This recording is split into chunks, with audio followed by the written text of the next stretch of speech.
Coming up, launches. Curiosity. Rocket landings. And updates. And we're going to be talking about space flight safety. Stay tuned. Tomorrow begins right now.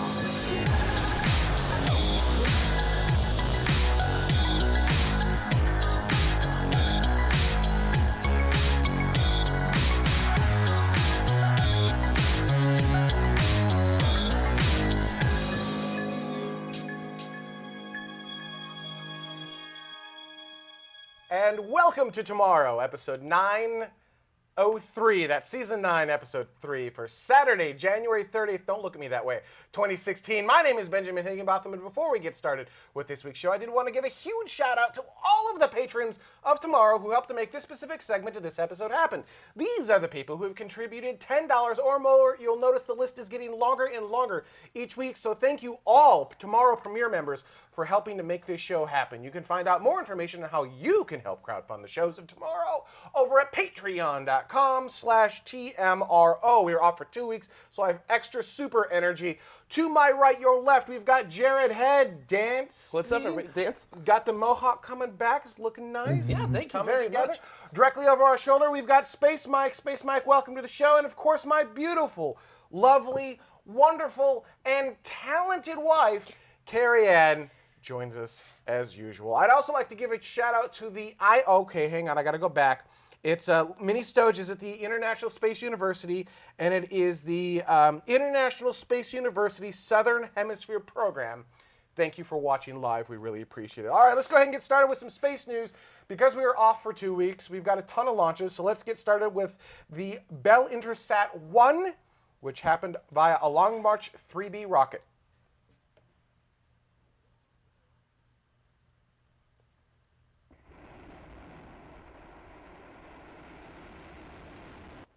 That was Friday, January 15th at 16:57 Coordinated Universal Time.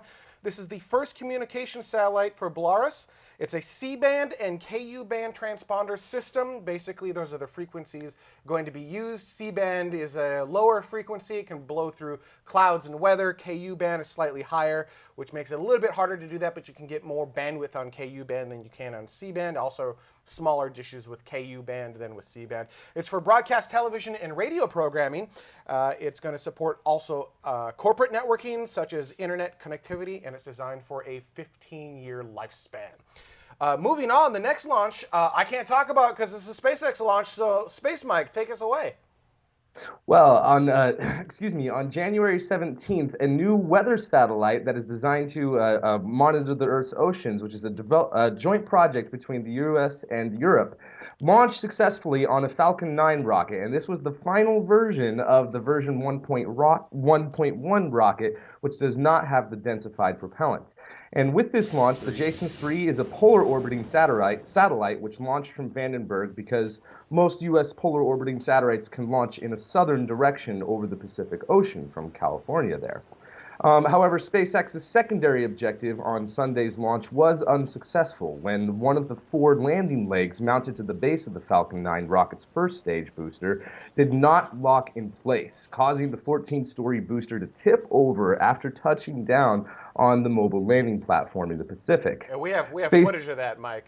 Hang on. Yes, we do. Dutta, do you have, there you go. I love this. Oh. Because it's like right there. It's right There there. it You're is. like, oh, yay! Everything Yay! looks good. Hey, Everything what's looks going so on? good. What's going on? What's going on? That's not going to be a thing. Oh, no. That can't be. Oh, God, no. Oh, no. There you go, talk over. I made it slow-mo there just so you can watch it in slow motion. Keep going, Space Mike. Oh, man. So close. This is probably the closest attempt on a landing barge. And SpaceX is still trying to achieve successful drone ship landings to enable the core stages of the Falcon Heavy to be reusable as well. Although the booster stages may be able to land back at a landing zone back at the launch site, like the successful December 21st landing, the Falcon Heavy core in the middle of the Falcon Heavy would not be able to have enough fuel to come back to the launch site. Thus, they would need to be able to, if they want to reuse that stage, be able to land it on the drone platforms either in the Pacific or in the Atlantic, depending on where they're launching from. So good luck to SpaceX, and that was very, very close. So hopefully they'll be able to achieve a successful landing next time. And thankfully, this launch was very awesome. And I was very jealous of Jared Head, who was actually at the launch site and being able to see it. Although you didn't see much, that still was a fun space pod that you produced, showing your guys' trip out there. So very cool. Thank you. Yeah, that was a lot of fun. It was some really loud fog that day, so always, always a good time when we get to hear it. I felt super bad for the SpaceXers because, for those who don't know, Vandenberg is only, like 3 hours away from Hawthorne or so. And so when you work in California, you build the rocket, you've got thousands of employees. Maybe they've never had a chance to see a launch before because normally SpaceX launches out of Cape Canaveral, which is not 3 hours away. Yeah. I mean, it's like 4.5 hours via plane, but then they're driving. So a lot of these SpaceXers drove up to Vandenberg to see possibly their very first launch, and fog. Yeah, that was probably the most people I've ever seen show up for a launch. There was literally 2 miles of that road every side. There was people on it. I've never seen that many people up there for a launch before. That's really cool. So it was great. Yeah. Other than the fog. All right, moving right along, I'll call this IRNSS 1E launch. This is via a polar satellite launch vehicle. 3, 2, 1, 0, +1. So first stage ignited. +4, +5, +6, +7, +8. First stage along with full solid response has been. There you go. That was Wednesday, January 20th at 4:01 Coordinated Universal Time. The vehicle is known as the PSLV, or as I said earlier, the Polar Satellite Launch Vehicle. This is the 5th satellite for India's regional navigation network, kind of like a smaller GPS. Provides positioning services to users across South Asia. It's the 33rd flight of the PSLV rocket. It flew in its most powerful configuration, known as the PSLV XL. Not super creative on that. I guess the more powerful version than that is the XXL. Yes. Followed by the XXXL, which has 6 solid boosters attached to the side and extra propellant as well. The satellite's solar panels unfurled as planned, and it looks healthy after launch. Excellent. Yeah, good job, guys. Good job, India. Awesome launch. So, final launch. I think this was the final launch. Was there? You said there was a Proton launch yesterday? There was a Proton launch yesterday. I missed that in this show, so we'll add that next week's show. Yes. But we did have an Intelsat 29E launch via an Ariane 5 rocket. 3, 2, 1, top. Allumage du gaz. Solids ignite and off she goes. See you later. We're not waiting anymore. That happened Wednesday, January 27th at 23:30 Coordinated Universal Time. This is the first spacecraft to launch for Intelsat's EPIC program. Love the name of that. That's going to drastically boost the capacity and reach of the Intelsat satellite network. How much so? It's 25 gigabits of networking routing capability on that satellite. Ooh. 25 gigabits on a satellite. Yeah, woo! That's a bit. That's a lot. Has 270 transponders, extra 0 at the end there, with C-band and C-band, Ka-band, and Ku-band. Again, those are the frequencies that'll be used. It was going to do data, obviously, with that 25 gigabits, as well as live television. It was the 84th launch of an Ariane 5 rocket.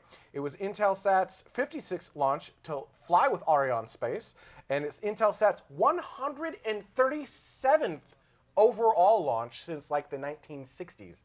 So good job, guys. Kicked butt. That was freaking awesome. Speaking of things flying out of places, that doesn't... Oh boy.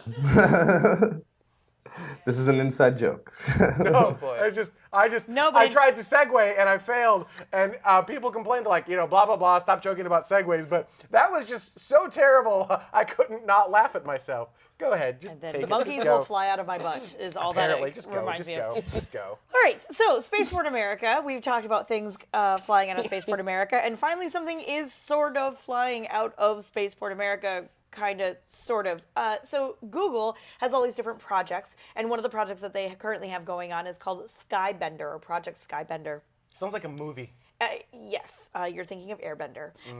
They're using drones to experiment with millimeter wave radio transmissions. And you were saying that this has been blowing up all. Yeah, I was reading it on like Engadget and The Verge and Gizmo. I Like, had they're never even heard of it before. They're talking about, these companies are talking about using millimeter wave transmissions to bring high-speed internet, Yes. like gigabit-based internet into your house. The problem with this technology is it can't penetrate. So the higher the frequency, the narrower the pattern, the less things it can go through. Well, millimeter wave frequencies can't even go through a window. Right, but okay, so you're talking about I've got the theoretically transmit gigabits of data every second, which is really impressive. And they're not doing, it's not quite point to point, but the idea is that when you're outside and you're on your cell phone, all of those frequencies are already, like, that's it. We're basically tapped out to a certain extent. So if you can use something different, like a millimeter wave radio transmission, then you can transmit the gigabits that way. It's mostly for outside stuff. Does that make sense? It does make sense. It's just that it's so line of sight. Yeah. I mean, it can't go through anything. Right. And part of what makes, at least here in the United States, part of what makes Verizon's network so good is that they use lower frequencies, like in the 700 megahertz range, which allows it to go through walls and windows, or if you have a tree waving, it'll be able to penetrate the tree and move through that. Imagine using millimeter wave stuff on your phone, and a light breeze comes by and moves some leaves in your way, Right. and suddenly now you lose all of your signal. Right. So, but it's still interesting to test, right? Yeah. I mean, maybe they do something where they surround you. I mean, or, That's or what it they sounds like bounce they're it doing. off of different devices. Yup. I mean, there are different ways you can do that. Yeah, so they're doing a lot of testing. They have a sort of a home base out of Truth or Consequences, which is the name of a town. It's called Truth or Consequences. It's not something I'm making up. It's just outside of White Sands base in New Mexico. And it's a little bit, Truth or Consequences is a little bit north of Las Cruces, which is where Spaceport America is. So they're housing the drones. They're testing them in Spaceport America. They're actually paying Virgin Galactic $1,000 a day to house the drones in a 15,000 square foot hangar. Ooh, wow. Yeah, so it's kind of nice for Virgin Galactic because they put so much money into Spaceport America. Spaceport America is just kind of sitting there, not really doing a whole lot other than the drone conference that they're doing this month, or February. They're doing it in February, and then this is sort of going on. And Google has permission from the FCC to continue testing in New Mexico through July, but that's about it. So I don't know exactly what they're doing. But I don't know, I find it really interesting. And at least there in their testing is sort of, there's not a whole lot of trees and leaves in the way. Yeah, you are in the middle of nowhere. That's I part mean- of why Spaceport America is so desirable. The other thing is, though, that, we had the chance to go down and broadcast outside from the general area that Spaceport America is now residing in. Yeah, we were there for, didn't they do they did the first shovel thingy while we were down there? Yeah, so they for broke the, ground. at the Yeah. time it was called the Northrop Grumman Lunar Lander Challenge. It's now been referred to as the Northrop Grumman Lunar Lander X Prize Challenge. Don't worry, they'll make it longer next year. Yeah, I'm sure they will, but something like this might have been helpful for our broadcast. Yeah, yes. I mean, they need to do a lot more testing. Yeah. Right? I mean, so the problem with, we're talking about C-band, Ka and Ku band. The advantages of C-band, it can go through atmosphere. Ka and Ku can't go through atmosphere as well, but the dishes become smaller, so the power requirements go down. Same thing, right? You move into millimeter wavelength stuff. The size of these transmitters, the power requirements go way down. The amount of bandwidth you can move through a smaller wavelength goes way, way up. It's just that, you breathe on it wrong and you no longer have signal anymore. If they can fix that last problem, this could be awesome, right? You could have wireless gigabit into every home in the world. That'd be sweet. Wouldn't that be awesome? That would be I'd like amazing. that. Yeah, I would too. Yeah, and some people in the chat room were like, I have gigabit internet. Shut up. So, so yeah, cool. Yeah, anyway, so I thought that was interesting. And thankfully, at least something is coming out of Spaceport America, and money is going into Spaceport America, so that makes me happy. Absolutely. And we As were always. we were oogling the image that you sent in the rundown of Curiosity. This Oh, is yeah. this is an absolute. Just go ahead. Let's put it up. This is our next story. This is the new selfie that Curiosity took. Yeah. And Curiosity is currently at the Bengal Dune Field, which, as you can see, it's right there. Another show, I said those dunes were about 10 meters tall. I was incorrect. They're only about 4 meters tall. Oh, okay. So You're fired. Get off my show. And it's actually spent 2 months at these dunes, seeing how they change in the wind on Mars. And by doing that, we can compare them to how dunes interact here on Earth. And from that, we can then make assumptions and test those hypotheses and other things about formation of surfaces. Well, while Curiosity was there, it scooped up some samples. Now, this is the first time it has taken scooped samples since late 2012, or excuse me, 2012. Now, the 3 scoops were delivered for analysis by Curiosity's onboard chemistry laboratory, and while that was happening, an error occurred with the processing component known as CHIMRA, which stands for Collection and Handling for In Situ Martian Rock Analysis. Oh my goodness. There's a wonderful backronym for you. Oh, man. Now, in this collection system, there is a sieve that allows particles of a specific size to slip through so that they're not with a certain sample. Because you may, especially with something like sand from sand dunes, which is very fine particulate, you want to make sure that you get the finest particulate, not any big chunks that come with it. You put the pretty graphic up. Yeah, that is the engineering diagram for the part that did not work as planned. Now, Curiosity recognized this while that was occurring, and it stopped the work immediately. And scientists have decided that the 3rd sample does not need to be analyzed after getting good data from the first 2 samples that it took. And there's now diagnostic work underway to see how to fix the problem with this specific instrument on Curiosity. So they're working on it. They're literally fixing something on Mars right now.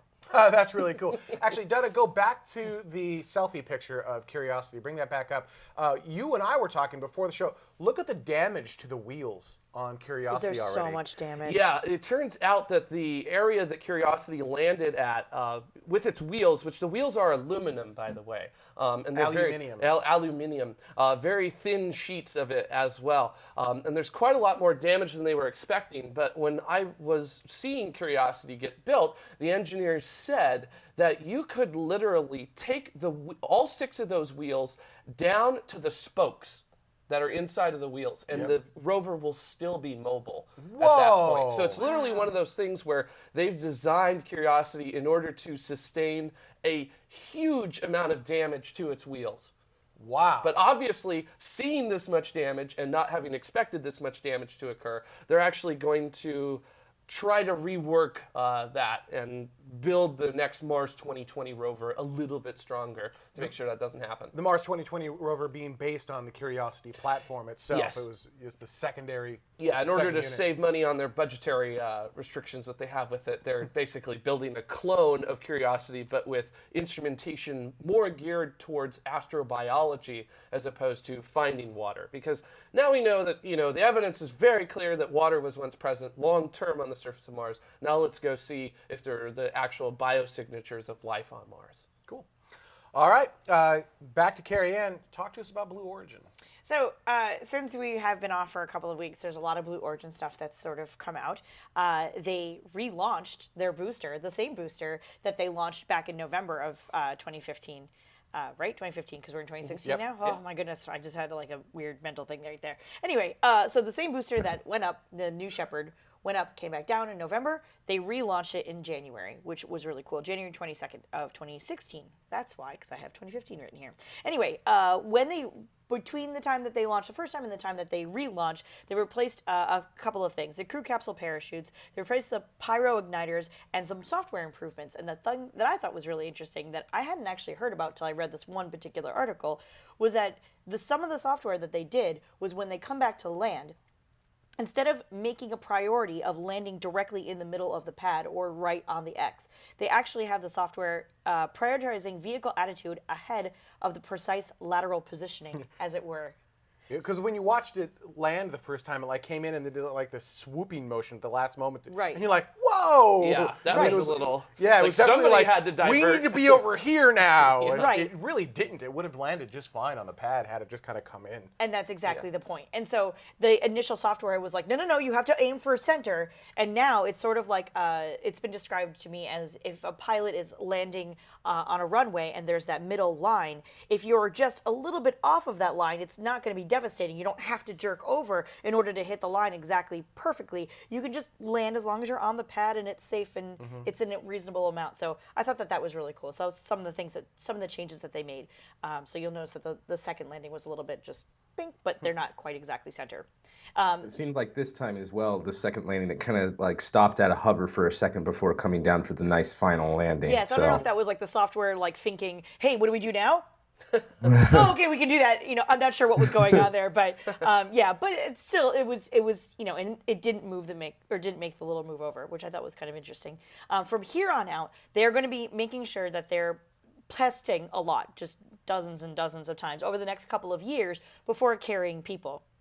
And if you're interested in becoming a passenger, they haven't posted any dates yet or even prices yet, but blueorigin.com/interested-confirmation, which I thought was interesting.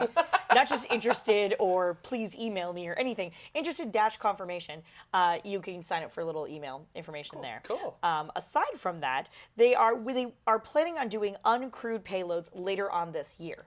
They've been working with a couple of universities. Exactly. I know. I was really excited about that. Well, they came out of nowhere. I mean, they didn't, like Blue Origin has been there for a while. They started before SpaceX, didn't they? Yes, they did. So they've been around for well over 10 years now. And it was like, you heard nothing, you heard nothing, you heard nothing. Maybe they've got an engine. They fired an engine once. Right. And then nothing and nothing. Oh, by the way, here's a rocket, and we launched it, and now we landed it, and now we launched it again. Just like out of nowhere. Crazy pants. Yeah, now they're like, oh, and by the way, cargo. So, Right. yeah. Right. That's No, pretty cool. it's really exciting. And then on top Great. of all of that, Space Florida has recently approved up to $8.4 million for one-to-one matching funds for Exploration Park Phase 2, where Blue Origin will conduct its manufacturing operations. So they're going to move a lot of stuff down to Florida. And then up to $10 million without Blue Origin matching the funds for improvement to the Cape Canaveral Spaceport. Cape Canaveral Spaceport. And then Florida Today reports that Moon Express had previously operated on Launch Complex 36, but it's now being taken over by Blue Origin. So they're really just blowing up is not the term. Don't I use want. that. Not in this industry. no. Really are doing. They're exploding? No, they are expanding in a good way. A lot of good things are happening around Blue Origin, and I thought that was really cool. So I know it's a little disjointed, but there you go. The only thing I really want Origin. left is like all the other major launch providers provide live streams of their launch coverage. The difference is the other launch providers don't provide live streams of experimental launches. So Right. I can't really fault Blue Origin for not doing live streams yet. Right. But it would be really cool. We want to cheer along. Dear Blue Yes. Origin, we want to cheer. We want to cheer along with you. Yeah. We want to be excited for what you're doing too, and the best way to do that is live. We want to be with you when you're doing these amazing things. We're all excited for you as well. Please, Blue Origin, start streaming these things live. Thank you. The citizens of tomorrow. Please. Yeah. Speaking of reusing boosters, Space Mike. That's right. So the Falcon 9 booster that was used on December 21st to launch the Orbcomm satellites, they actually performed a static fire test of that engine. They reignited the engine, and Elon Musk put out a couple of tweets saying that everything looked good with it. However, that test, which took place on Friday, January 15th, said that everything looked good overall, but that one of the Merlin engines, specifically number 9 on this core stage, showed thrust fluctuations during the test firing. Another tweet by Musk said that the thrust fluctuations detected could have been caused by debris ingested into the engine when it was coming back down for a landing, or even during the landing itself. Again, SpaceX does not intend to fly this returned Falcon 9 booster, but engineers hope to learn from these static fire tests how the rocket fared during its brief flight. And different ground inspections like this and tests for hold-down engine firings are crucial for SpaceX to determine how easily the first stage could be refurbished and ready to be launched again. So that's a lot of really interesting progress that they can still use with this particular core stage, even though they're not planning on launching it into orbit again. So that's a really cool thing that's going to be happening, and I'm very curious how they're going to end up displaying this core stage in the future. But might as well get as much data as we can from it until they have another booster stage that they could do more tests on and potentially launch again into the future. So very cool updates for that. In addition, I hear we have found a 10th planet in our solar system. Ooh. Because I'm still counting Pluto as a planet, which Okay. means, by the way, and fun little factoid, if you continue to count Pluto as a planet And what we're calling Planet 9, what we call Planet 9 would actually then become Planet X for Roman numeral 10. Okay. Boom. Sure, There you go. you It's all can- coming together. You can be wrong. It's fine. So Actually, I am wrong on multiple levels with that, am I not? actually, yes, you are. Yeah, all right. Because as was announced on January 20th, just a few days ago, the potential for a ninth planet in the solar system, not the discovery of a ninth planet, but the potential for a ninth planet was officially announced by two astronomers, Konstantin Batygin and Michael Brown, who you may know back in 2005. He started discovering Kuiper Belt objects, and he is often pointed at as the reason for why Pluto is no longer considered a major planet. And in fact, if you'd like to follow him on Twitter, I wouldn't. He seems to have accepted his role because his Twitter handle is Pluto Killer. He's got a really cool book too called. Now I want to follow. Now I have to follow him on Twitter. That's fantastic. He's got a really cool book too called "How I Killed Pluto and How It Had It Coming."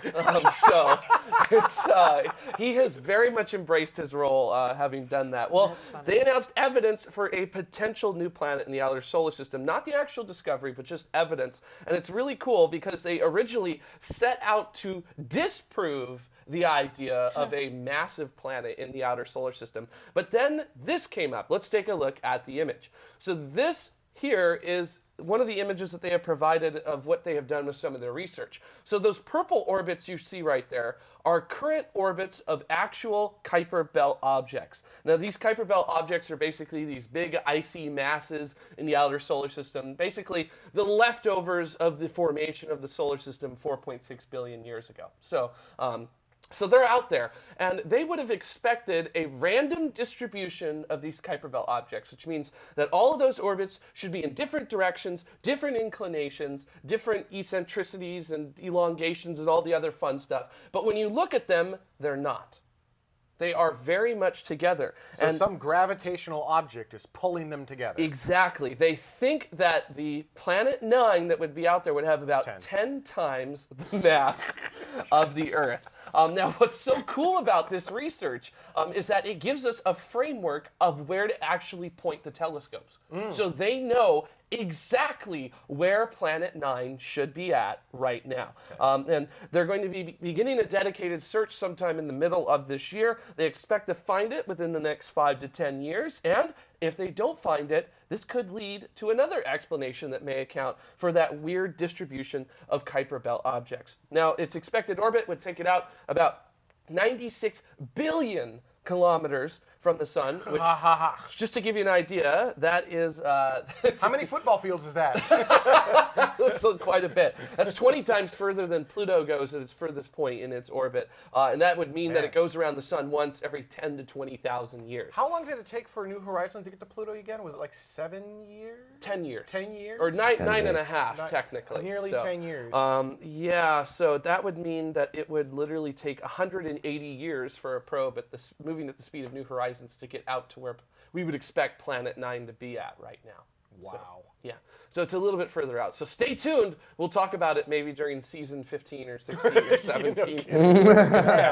Well, actually, I think we'll bring it up next one if we find it, right? Because right now it's just a mathematical, like, we think there's a thing of mass here. Yes. Right? That's all it is like, we have what we believe is a giant mass object that would explain these other things. We just don't know if it's actually there. Yeah, and I think the coolest thing about this is that they initially set out to disprove that Planet 9 was there. But they ended up finding the evidence that said, yeah, there should be something there. That's always been the cool thing about science to me, is that you always get a result, and it's always surprising. I almost erased the 9 in the graphic and replaced it with an X, like a Roman. I thought that would have been hilarious. But I didn't, because I figured everyone would scold me. Because I am wrong. I am wrong about Pluto, but I refuse to let go. That's fine. I refuse to let go. You don't have to. All right, we're going to take a quick break, and when we come back, our main topic, actually this was your idea, which is there such a thing as safe space flight? Say that 10 times fast. Is there such a thing as space safe flight? Boom. Dang it. Stay with us. We'll be right back.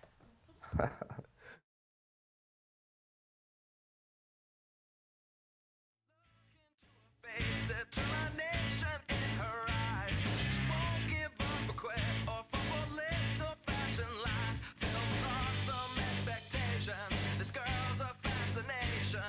Nothing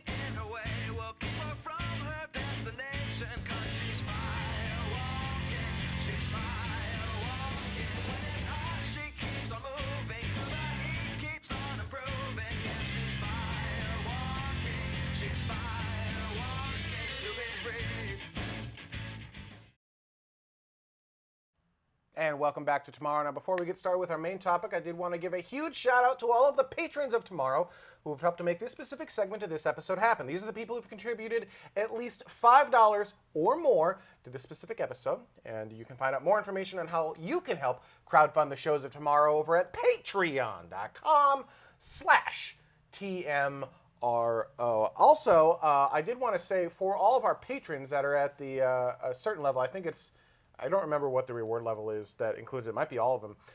We have been doing our Hangouts regularly like I'd like to. So what I'm planning on doing is starting in February, not January, February, the last Sunday of every month is when we'll just start doing a regular Patreon Hangout at some time. So we'll start working on that for February, but that will be the thing. We'll just hang out. It's for patrons only. Just kind of talk about the show, talk about whatever. Yep. It's kind of like a slightly more formal After Dark, I guess. But again, it's for patrons only. All right, let's go ahead and get started with our main topic. This last, actually, I think we're currently in like the depressing week of space. The worst week. It's the worst week, right? We Yes. had the Apollo 1 disaster. That was January 27th. Then Challenger On the was 28th. And then on February First.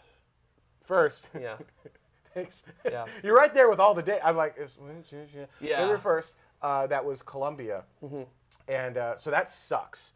And actually, we were just down in Florida and we had a chance to visit the Challenger and Columbia Memorial. That is, if you've never been, it's hard to look at. Yeah. Head on down to the Kennedy Space Center, go into the Atlantis exhibit, and they did a fantastic job with that whole thing. Just the reveal of Atlantis is glorious. It was great. I thought it was great. Yeah, they did and a really then good job you with go that. downstairs and you go to the memorial, and it's kind of hard because you're looking at like personal items, things, and then you round the corner and you see pieces, like large pieces of debris from each vehicle lit perfectly, and it hits you. It just hits you all at once, and it's really hard to look at. But a good reminder of how hard space travel is. So this was your topic. This was your idea. Yes. What made you think of this topic? Yeah, because one of the things that I've always remembered was hearing from the Challenger accident was the disparity of the failure rate expectations from the engineers and the managers, where the engineers were saying the failure rate of shuttle will be 1 in 75, but the managers were saying the failure rate will be 1 in 100,000. Which, I don't feel like they're on the same... Yeah, there was very much a massive discrepancy between what the actual people working on the vehicle were saying and what the people running the operation were saying. And one of the things that was touted about the space shuttle was that it was going to be safer than an airliner. It was because of its consistent and reliable means by which to get to space. And I've always just thought, having going to school for engineering and everything, that you can't really say that there's anything safe about spaceflight in any regime at the moment. And I've always just felt that when people say safe and spaceflight, it's very much like a silly thing to say, simply because it's such a dangerous thing at the moment. Yeah, but it doesn't have to be, right? I mean, air travel used to be super dangerous too. Yes. But so why can't we make space flight as safe as air travel? When you look at the shuttle, right? It kind of was like, air travel. You were trying to reuse things over and over again. It was shaped like an airplane. I mean, why was it so? Why is it so unsafe? Why can't we have airline-grade safety in space travel? I think one of the big things with it is the fact that you have to literally ride... First, at the moment, you have to literally ride an explosion into space. So that's a very difficult thing to do. That won't be changing anytime soon. Yeah, probably not. And then also the environment you're going to in space is also... I would say it's... significantly more difficult than, say, the environment that an airplane has to encounter, in terms of things like the thermal differences on your vehicle and the actual harshness of the environment as well. With that, would you go to space in the current safety regime, like safety? Very hypocritically here, yes, I would. I absolutely would. If somebody gave me the opportunity to go to space, I would. How about you, Space Mike? You? I would definitely fly on the Soyuz, but if the space shuttle was still flying, I'm not sure that I would have the guts to ride on it. All right, so yeah, same thing. Space shuttle, Soyuz. Would you fly in space shuttle if it were still flying? I would say that with the things that were implemented towards the end of the shuttle program, Still a side I mounted would vehicle. still not. I would not ride the shuttle. I would ride a Soyuz. All right. So You? yeah. No, not on any of the options we have today. Really? Yeah. Not Blue Origin, not Virgin, not Shuttle, nothing. No. What? Okay, so yeah, laser focus. What would it take for you to be comfortable with going to space? I don't know. The silly thing is that I want to, but I look at everything. It's funny. We've often had this conversation at a Space Up, and typically with Chris Radcliffe, who's in the chat room. Hi, Chris. Hey, Chris. So Chris will probably recognize this very quickly. There's like this insider-outsider perspective. Okay. And I think as an outsider perspective, like space travel is really interesting, and I would love to go, and I'm fascinated by it, and living on the International Space Station, and I feel like a little kid watching some of those videos in the Atlantis exhibit. They had a lot of how do astronauts poop in space, and how do astronauts eat in space. They actually had a and bathroom. Yeah, they Right, did. it was kinda cool. A mock-up. It was very interesting. The whole thing was very, very cool. And a lot of those, and I could probably could have sat there for hours watching a lot of the how do astronauts do X, Y, or Z in space. And I like it, and I'm interested in it, and I love the idea of a private space hotel, and private space going up to the hotel, and no government space involved, just because I just really think it's an interesting industry. I love all of that stuff. You've talked about having the show on the moon, Wouldn't that be cool? right? Yeah. Being able to broadcast from the moon. With like a permanent Earthrise in the background. You can I find love- just the right Sweet. spot with Yeah. a permanent Earthrise sitting right back there. I think that'd be really cool. I love all of those ideas. Just not today. Nope, For- not today. I For don't Carrie know. Ann. Yeah. What if it was something that wasn't rocketry? Like, what if you could take a nice, easy ride on a space elevator or some sort of balloon that was capable of getting you to space somehow? It's I don't know how to explain. It all sounds in theory it sounds great. It all sounds interesting, and if I had just way too much money to burn, I would try to do one of each, right? Because each experience is a little bit different. A shuttle's completely different than running on Soyuz or going up in a balloon, or Virgin Galactica's got their thing, and it's all these different ways to get to something interesting. And like each roller coaster is a little bit different, but I don't know. There's just something about it that I don't know. No. So is it? I mean, maybe if I'm heavily drugged, like I don't want to pull. So it's not even a not being first, right? Because there have been a bunch of people who've gone up on Soyuz successfully. Yeah. So I mean, that is a fairly proven out technology. Sure, but it also sounds awful. It does. It does Yeah. sound I mean, I'm pretty only awful. 5'4", and I feel like I would still feel cramped in there. I cannot fit in the Soyuz capsule because I'm too tall. What if we got rid of the aerodynamics? Even with the still? aerodynamics No, you have to gone, get rid of I'm like too his tall. from his knees down. Yeah. There are certain things that are interesting about the Soyuz and the entire process of Soyuz, right? Like you have to learn Russian. You just have to. Like that's not even an option. You have to go through wilderness training. Yeah. You have to because you could land in BF nowhere. Right next to a bear. Right. So you have to go through that kind of stuff.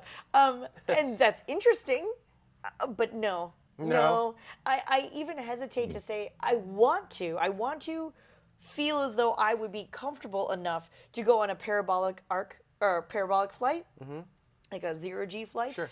I don't know that. I really don't know that I could. Interesting. I want to.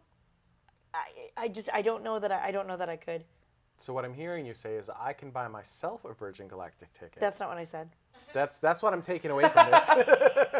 If you guys have money to burn. No. It's not. Stipulation. That's not what I So said. let's kind of get back on topic for a minute. Is there such a thing as safe space flight? With vehicles like Soyuz or even Shenzhou that do have a launch escape system, and some of the commercial crew vehicles that are coming out that also are going to have that capability, is that enough? Does that count as safe space flight? If we can, even though it's incredibly dangerous and incredibly risky, if the astronauts survive, is that enough? Is that enough as being qualified Yeah, I as mean, I safe? guess that's Or where you have to define where the line of safe is. Is it safer than driving a car? Is it, is that an acceptable way to, can you even compare those two? Because they're both modes of transportation. I don't think so, because that seems like a completely incomparable thing. Right? But, is it safer than this? Is it safer than that? Like, in the whole spectrum of what you're doing, it is fairly safe. It seems like we were talking a little bit about this before the show. It seems like right now, today, the tolerances are too thin for space flight. Yes. And that all aspects of ascent, just all aspects of space flight, from the moment you're sitting on your highly explosive chemicals, Yes. all the way through space and all the way through coming back, are still dangerous. And they will continue to be dangerous until we can get those margins and increase the margins of safety, or just increase the general margins. Like an automobile, if you crash your automobile, there's a ton of margin there, Yes. where you can possibly even just walk away from that. Right. If you crash your rocket, or if something, one little itty bitty thing goes wrong in your rocket, you are going to be very, even if the launch abort system kicks in, you will probably be badly bruised and hurt, and maybe, mean, it's not, launch aborts are not like, oh, hey, we aborted. They are intense things. Right. Yeah, I've heard, in the 80s, the Russians did have 2 launch aborts on their Soyuz. And both of those launch aborts, it subjected the 2 astronauts in the Soyuz to 25 Gs. Because that's what you have to do to get somebody out of there. You got to get away from the giant exploding fuel tanks. Right. But all 4 of those cosmonauts never flew again because it compressed their spines, and you don't have the medical certificate now to fly because of the damage that was done to you on abort. So.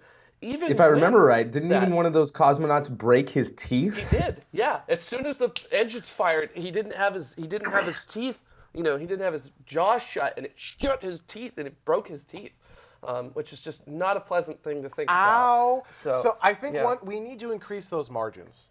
And that's not going to happen for a long time, because we're still in the experimental phase of this stuff. Yeah, every flight, it's completely new. Yeah, and we need to get out of that phase. We need to make space flight a routine thing, like driving your car or like flying an airplane. And I think that's part of why safety isn't baked in just yet, because it's not routine. It's been an experiment since the 60s, and it has never left experimental phase because we haven't had enough of these flights to go, oh, well, actually, you need to.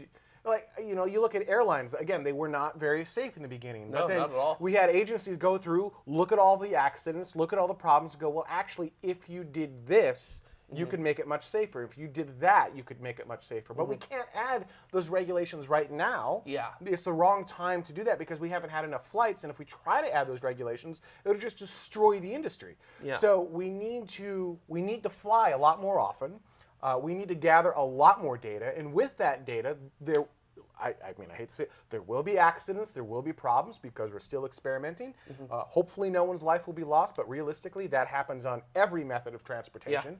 So, it sucks, but that's how it is. So we need to get there, and we need these new space companies. We need the Blue Origin, SpaceX, Masten Space Systems, Orbital, the X-Core. We need these teams of people to build more vehicles, to fly more often, to gather more data so we can make space safer.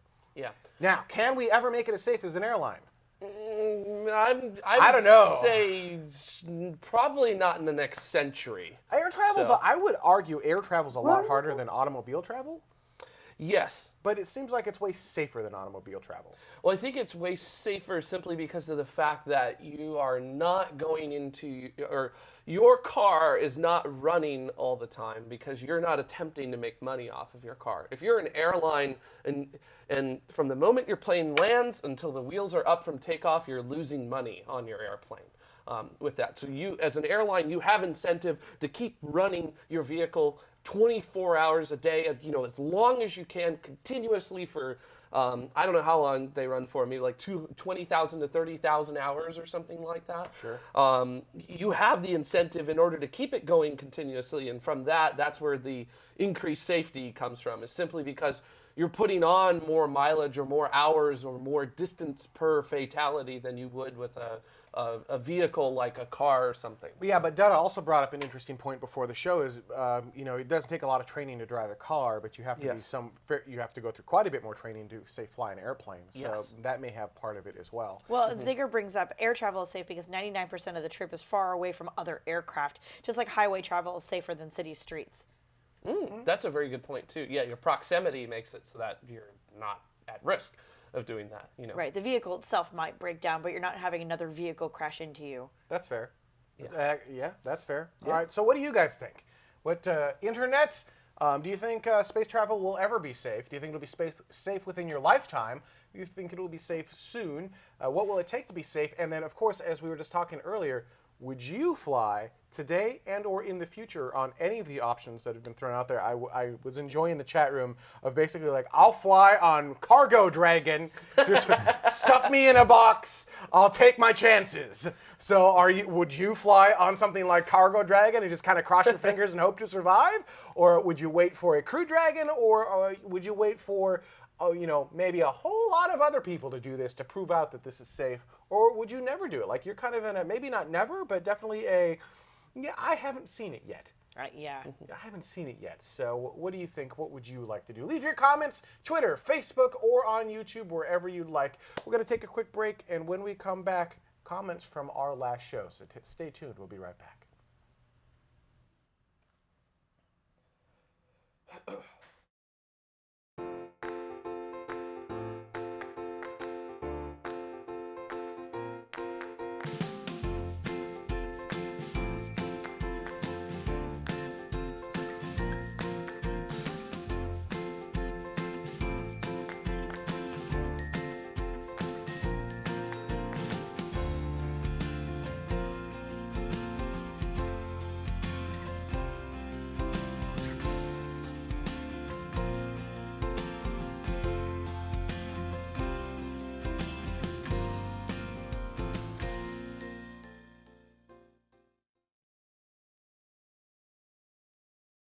And welcome back to Tomorrow. Now, before we get started with comments from our last show, I'd like to give a shout out to all of the patrons of Tomorrow who helped to make this specific segment of this episode happen. These are the people who have contributed $2.50 or more. These are also people who are going to be getting a copy of After Dark as soon as it's available. Everyone else, you'll have to wait until we post it, which is somewhere around 4 weeks sometimes after the fact. Well, it kind of comes and goes.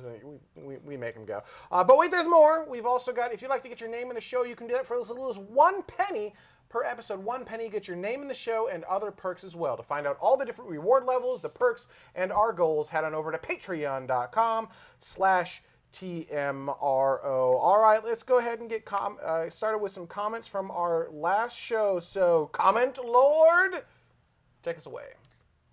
This one comes from Bruce McKean, or McKean, off of YouTube. Let me speak for Carrie Ann. Drive a stake through the heart of the Comment Lord phrase. It was funny the first time, perhaps even the second time, but time to move on. How about Mistress of the Messages instead? Yeah, that'll get tired too quickly, but at least it'll help bury the Comment Lord. I don't know. I like the idea of turning and being like, Mistress. Curator of communications. Mistress of messages.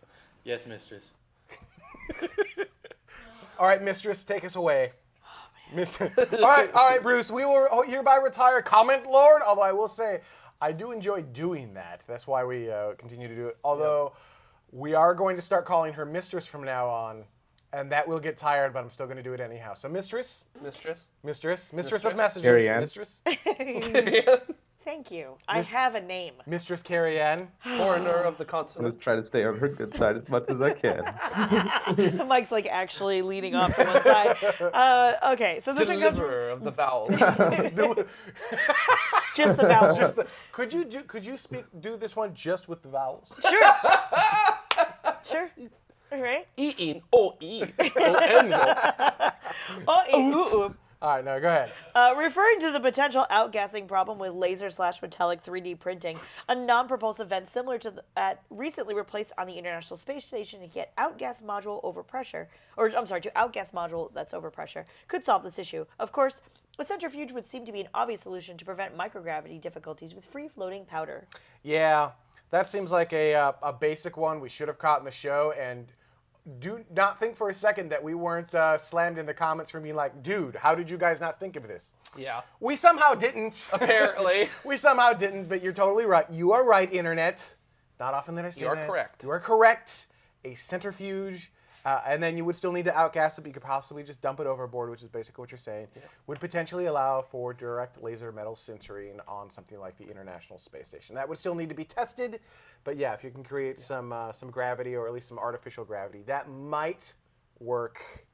I think we just need to send something up there. Although the other problem is these machines are huge and heavy. Yeah, Like that too. the opposite of what you want in space. They are large, if you've never seen one. So maybe someone can figure that out. Yeah. I mean, they are bigger Yeah. than this They're like- entire set, Yeah. right? I mean, Just they're massive. huge. Yeah. So, all right, moving on. This one comes from Mo Orion. I like that username. Also, first-time commenter. Orion. Actually, I think, so Bruce, B Bottle 2, and Mo Orion, I think are first-time comments that have made it live in the show. So, congratulations, guys. Also off of YouTube. When I first heard about the printer making something out of an asteroid, I wasn't all that impressed. Everything came from space on a long enough time scale. But if you guys mentioned it, I realize it's a first step to utilizing materials that can be found in space. Thank you, Mistress. I think, that's kind of why we brought it up. And actually, when you go back, if you go back in the show archives, like to season 5 or 4, I'm like, 3D printing, who cares? Kind of, right? I'm also like, nanosats, prah! Yep. Yeah, I was. I was wrong. So in other words, if you've got money and Ben says, who cares? Invest. Well, I didn't get it. I didn't see it. I'm like, why? No, you can't. A piece of no, that's not a thing that will ever matter. And straight up, I was wrong. I didn't have the vision necessary, or it was never explained to me, or whatever. But I didn't have the vision necessary. And yeah, 3D printing in space will be the thing that enables, one of the main things that enables humanity to go out there. But you also need to be able to utilize the resources of space, like found out in space. We can't haul everything from Earth up to space. If we want to be a true spacefaring civilization, then we have to utilize the resources out there. And a great way to do that is going to be 3D printing using the materials of the cosmos. And then water is going to be a big, huge. The Expanse, if you haven't been watching that on sci-fi, it kind of had a great example of needing to utilize resources out in space. Yeah. So that, all right. Saves you money and saves you time too. So. Yeah, and I mean, fuel, all of it, right? Because you don't want to have to break Earth's gravity well every time you want to make a part. Yes. Right? That's just a pain. Yeah, absolutely. All right, Mistress. This one comes from Stephen Thompson, also off of YouTube. I think a lot of those people, flat earthers, moon hoaxers, 9/11 trusters, or truthers, etc., are a lost cause because while it may be possible to bring them to reality, it would take so much time and effort that could be put into other better uses. How many school children finding the joy of the universe is worth one flat earther accepting that the earth is round? I do want to point out that in the chat room earlier, I think it was Mini Stoge, hashtag Flat Mars, which I thought was hilarious. Oh no. I thought that was pretty funny. Yeah, so also regular commenter who has a lot of great comments that make it into the show. So Yes. So thank you, Stephen. Thank you, Stephen. Yes, but a campaign of ignorance and untruth can become infectious almost, right? Insidious. Yeah, kind of. Yeah. You're not wrong. Helping school children find the joy of the universe is absolutely worth doing, but also preventing people from spreading mistruth and misinformation is also worth doing. Because if someone else who just doesn't know any better starts to believe that other person, then it starts to spread, and it's like a game of phone, right? And you kind of want to avoid that because you don't want bad information making it out there like that. Yeah. So You especially don't want a figure who someone may look at as really big, like an authority figure, going out and saying very sort of anti-science dumb things. yeah, I mean, especially like now some of with the the celebrities who are talking about this whole flat Earth Yeah. thing. Can we bring up the whole B.O.B. and Neil deGrasse Tyson fight right now? Well, what's interesting, so I was talking with people at work about that, and they're actually convinced, and I'm not sure I disagree, that it is nothing more than a marketing play. right? He's just doing it to poke at people and to get people to talk. Whether it's talking about good or bad, I guess he doesn't care. It's just poke and talk. Poke the bear. And so, if that was his goal, it certainly worked. Hey, Neil deGrasse Tyson, first B.O.B. did a diss track against Neil deGrasse Tyson, Right. and then Neil deGrasse Tyson answered back with his own diss track as well. So It was actually his nephew, though. A lot of people confused that. It wasn't actually Neil deGrasse Tyson rapping. It was actually his nephew who did okay. that. Yeah, because I just Then saw later him on went the on, I show. forget whose show it was. It was one of the late night shows. That's what I saw. So Yeah, I didn't okay. see I didn't see Neil deGrasse Tyson's nephew, but that's cool as well. So Yeah. All right. awesome. Final comment of the show, Mistress. This one comes from James Harkness, Also a regular commenter. not Jack Harkness, unfortunately. The clueless do-it-yourselfer. Yeah. I like it. hey, that was right from his YouTube profile. Yes. So. Excellent. Says, I love reading the comments of all the members of the TMRO community. It's the one thread where I read every comment and I know there's an intelligent, reasonable person expressing their valid views on the other end. I completely Here. agree. And here's the neat thing about the TMRO commenters. You, the citizens of tomorrow, are fantastic because you don't always agree with each other, but you still act like civil humans in the chat room. It is something that is rarely found on the internet, and it is a delight to read the comments. I may not agree with you. It doesn't matter because we're all acting like adults and treating each other with respect. Different ideas are okay. There's nothing wrong with that. And I applaud all of you, all citizens tomorrow, for being so incredible, not just in our YouTube chat room, but on Twitter. Of course, our live chat room. You are well behaved. It is an honor and a privilege to be doing this show with you and keeping it real. That's not what I want to say. But no. Keeping it civil. Yeah, I mean, we are... I think we're treating each other like we would want to be treated. Yeah. And it feels like this would be the kind of group of people, the citizens, everyone, this group, commenting that we would want to go to the stars, that we would want to help further humanity. I am privileged to feel a part of this group. So Yeah.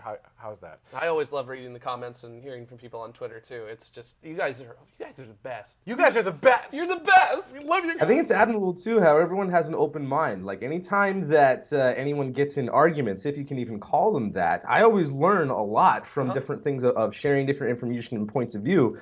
And everyone has an open mind. And when something is shown that there's okay, I was actually wrong about that. Everyone is super quick to admit when they're wrong and accept new information. Just be okay, that's awesome. I didn't know that. That's how it's supposed to be. And just that's great. It's great. Validated information, right? I feel like the citizens of tomorrow don't just accept anything that comes out, right? But it's definitely okay, well, I know you made your argument, but here's some other data you didn't consider. Here are the sources of that data. Yeah. And the citizen tomorrow is like, oh, cool, I didn't know that. Boom, boom, boom. And that's what makes it so incredibly awesome on our channel. So again, thank you everyone for making just an incredible community to be a part of. Yep. We couldn't do this without you. We wouldn't do this without you. So there you go. That's our show for this week. Stay tuned. After Dark is up next. Patreon Plus subscribers, you'll get access to that as soon as we post it available online. Everyone else, it'll be available in a few weeks. Thank you so much for watching. Our next scheduled off time is not until July 4th weekend. So we should be with you guys for quite a while. So we'll see you next week. Bye.